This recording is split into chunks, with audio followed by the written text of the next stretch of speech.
let's dive into this a little bit more. Let's break it down team by team. So obviously Georgia,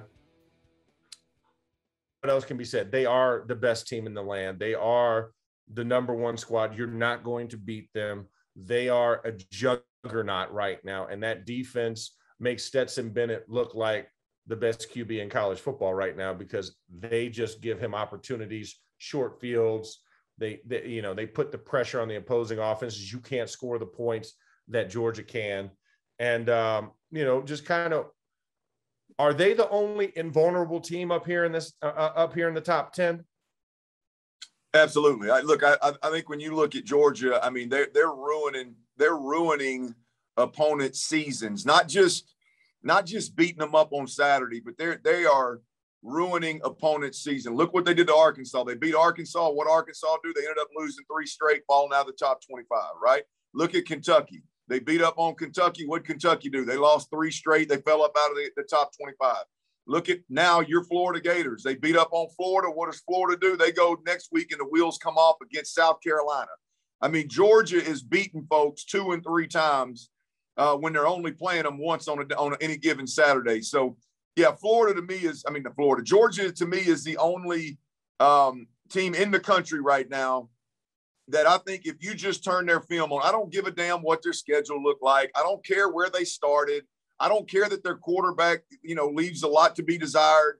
I don't care about the voids that are on their offense, the injuries. Turn the film on, watch college football, and Georgia very quickly is going to be your number 1 undisputed team in the country. No doubt about it at this point in time. I like the way you put it, Max. I think they are the one team in the country this year that's invulnerable. They're just, they've got the luxury of absolutely skull dragging folks while they try to figure out how to use Stetson Bennett and what to do with their quarterback situation.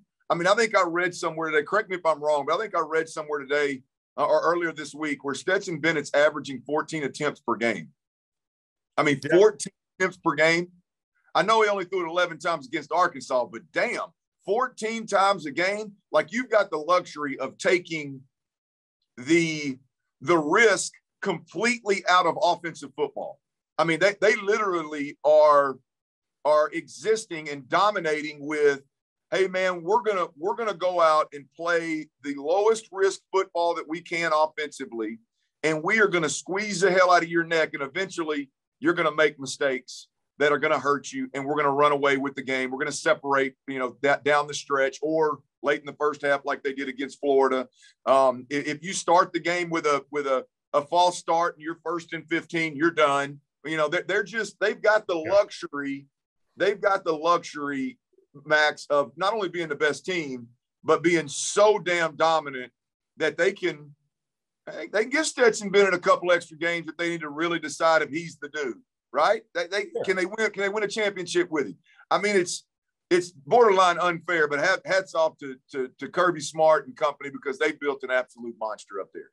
Well, and they're doing an old school football style, right? It's run the football with big road rating offensive linemen, and then just play iron style clad, dare I say, steel curtain-esque type of defense to get where they want. In a day and age where everybody wants passing yards, everybody wants to throw the ball around the field. Well, guess what? This is the problem. You can't throw around this field. And this field, the second you drop back and you count 1,001, 1,000, you're getting hit.